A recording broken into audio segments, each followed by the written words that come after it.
Finalizando nossas aulas, estamos na sexta-feira, como nós já sabemos bem, e hoje vamos finalizar com a nossa aula de História. Eu não sei se você já assistiu uma aula de Ciências ou História primeiro. Percebam que eu só coloquei aqui nova ditadura no Brasil e não coloquei as setinhas, porque hoje nós vamos ter uma introdução deste assunto e vamos discutir mais à frente o assunto, tá bom?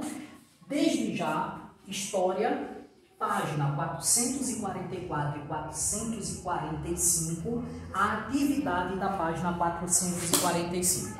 O que nós vamos discutir como introdução, basicamente, é o que está nessa página, 444 e 445, e a atividade é apenas 1, 2 e 3. Eu peço que vocês prestem atenção, porque é um assunto um pouco delicado, que há quem discorde, há quem concorde. No entanto, esse não é o nosso objetivo, discordar ou concordar, mas sim reconhecer os fatos históricos, tá bom? Bom, antes de tudo, vamos orar ao Senhor. Maravilhoso Deus, te agradecemos porque nos concede mais essa oportunidade, que o Senhor possa nos trazer um pouco mais de conhecimento e fixar em nossas mentes. É o que te pedimos em nome de teu Filho amado Jesus Cristo. Amém. Então, para falar da nova ditadura no Brasil, eu tenho que voltar um pouquinho nos governos populistas, né, que nós estudamos aqui na página 436 e 437. Mais exclusivamente em Jânio Quadros e João Goulart, que foram os dois últimos. Jânio Quadros foi um presidente que não conseguiu manter o seu governo. Ele quis governar, centralizar o poder na sua mão e não conseguiu. Então ele teve que renunciar. Quando ele renunciou, entrou no poder o seu vice, João Goulart. E olha só o que é que diz aqui. Defendia a reforma agrária, a reforma educacional e a reforma urbana. Tinha como meta a implementação do plano trienal, que incluía a nacionalização de vários setores industriais, como os de energia elétrica e refino do petróleo. Ou seja, ia contra as coisas que acontecem hoje, né? Que é privatizar. O que é privatizar? É você pegar as empresas que pertencem ao povo, ao país e vender. Aquela empresa passa a ter um dono. Ela deixa de ser do Brasil, né, do comando do presidente, para pertencer a alguém. Mais uma vez eu digo, isso tem quem concorde e tem quem discorde. O nosso objetivo aqui não é esse, o nosso objetivo é conhecer os fatos históricos. Foi deposto por militares em 31 de março de 1964. Isso é importantíssimo. Ele foi retirado do poder por militares em 1964, sob a alegação de que seu governo culminaria, ou seja, o seu governo acabaria, chegaria com a implantação de uma ditadura comunista no Brasil. O que seria uma ditadura comunista? Basicamente, o comunismo ele é o ápice do socialismo. Ele é a evolução de um sistema socialista que vocês vão estudar em geografia quando tiver aí no 8º ano, no 9º ano. Vocês vão falar muito sobre isso, então vocês vão entender melhor o que significa isso, né? São sistemas políticos de governo. E dessa forma, eles acreditavam que isso não seria nada bom para o Brasil. Eu não vou aqui dizer para vocês que era, porque nenhum tipo de ditadura, nenhum tipo de agressão moral, retirada de direitos é bom para ninguém. Mas aí o que acontece? João Goulart foi retirado do poder com a alegação de que ele poderia criar uma ditadura comunista e, ao mesmo tempo, nós caímos em uma nova ditadura, que é a ditadura militar, que muita gente diz, não, mas isso foi necessário para que o país não entrasse em uma ditadura comunista. Certo, mas o país não entrou em uma ditadura comunista, que vocês nem entendem bem o que significa, né? Mas entrou em uma ditadura militar, onde o povo, mais uma vez, perde todos os seus direitos. Relembrando, por que nova? Porque já teve a ditadura de Vargas. E eu disse uma coisa para vocês muito interessante e vou reforçar com mais ênfase agora. Essa ditadura da página 444, a ditadura militar, ela iniciou em 1964. e acabou em 1985. Vocês sabem quem veio ao mundo em 1985? Eu, o professor aqui. Para que vocês percebam também que esta ditadura, ela não é algo tão longe assim. Fazem apenas 35 anos que ela acabou. 35 anos. Eu tenho 34, vou fazer 35 anos. Aqui, meu pai já era nascido e ele viveu todo esse período da ditadura militar. Aqui eu nasci ainda no período da ditadura, né? Já tinha acabando, estava bem numa transição mesmo, né? Isso não é tão longe. Como eu ia dizendo para vocês, a gente não entrou numa ditadura comunista, mas nós entramos em uma ditadura militar. Momento que o povo perde todos os seus direitos, não podendo ver, não podendo escutar, não podendo falar. Independente de quem concorda ou discorda, isso não pode ser negado. Foi um momento em que o povo perdeu todos os seus direitos. Ver, ouvir e falar. Viu? Faça de conta que não viu. Escutou? Faça de conta que não escutou. E não fale. Porque todos que eram contra o governo eram considerados inimigos e perigosos. Principalmente pessoas que poderiam mudar a opinião dos outros, como professores, cientistas, jornalistas, artistas, atores. Todos eram considerados perigosos simplesmente porque eles poderiam mudar a opinião de alguém. Por exemplo, eu estou aqui conversando com vocês. Existe uma tendência muito grande de vocês acreditarem no que eu vou falar. Então isso é um poder de persuasão, de mudar o seu pensamento ou de ensinar algo que eu quero que você entenda, que você aprenda. Mas desde já eu quero repetir, o nosso objetivo aqui não é concordar ou discordar, é reconhecer o fato histórico. E o fato existiu, o fato não é mentiroso.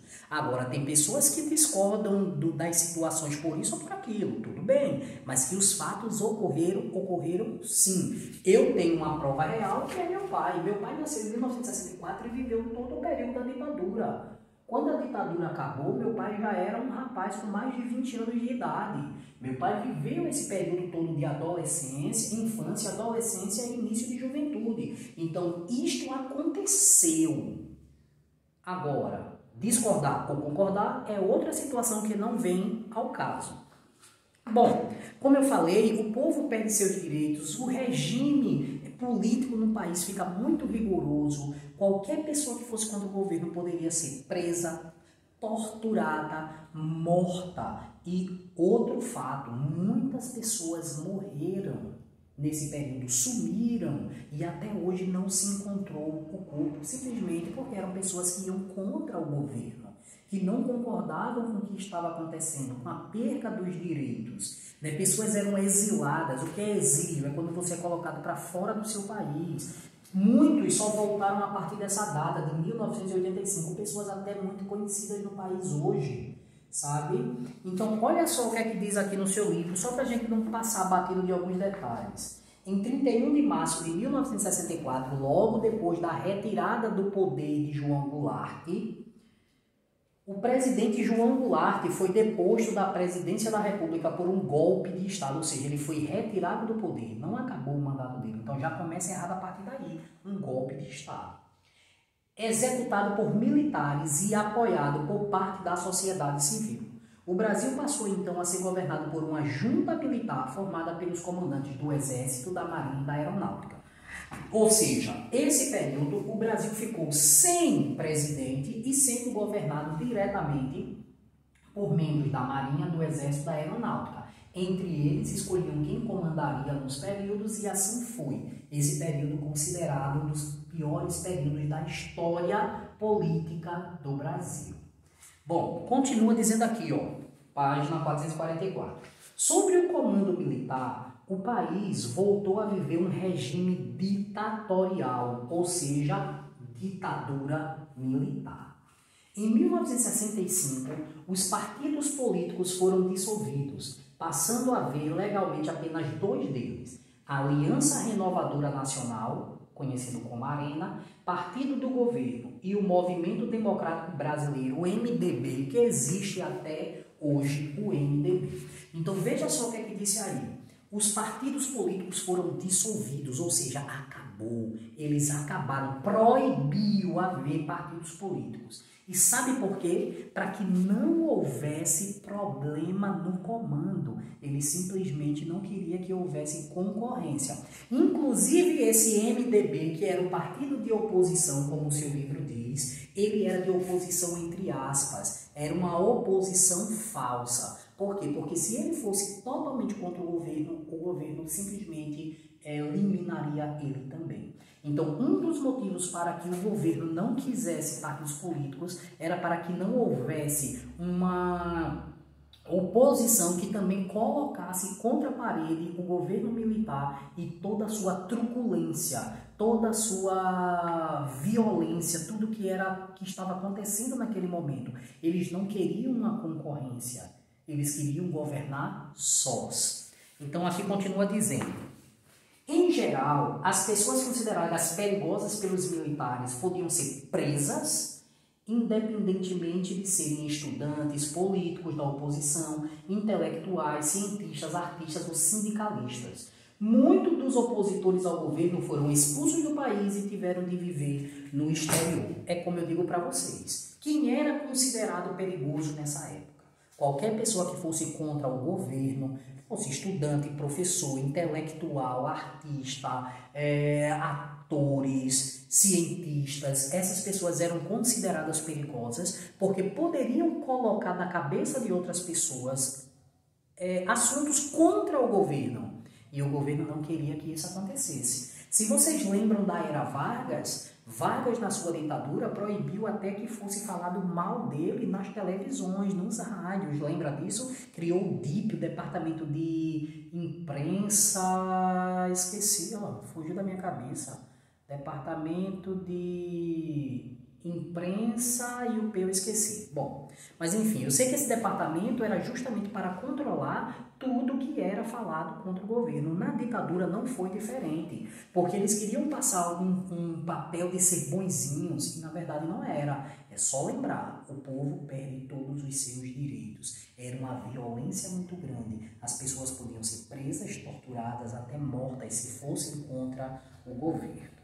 Bom, finalizando, em 1967, o Congresso promulgou uma nova Constituição, que nós vamos estudar essa Constituição, e elegeu de forma indireta, indireta, o povo não tinha o direito de votar. O povo perde, inclusive, o seu direito de votar.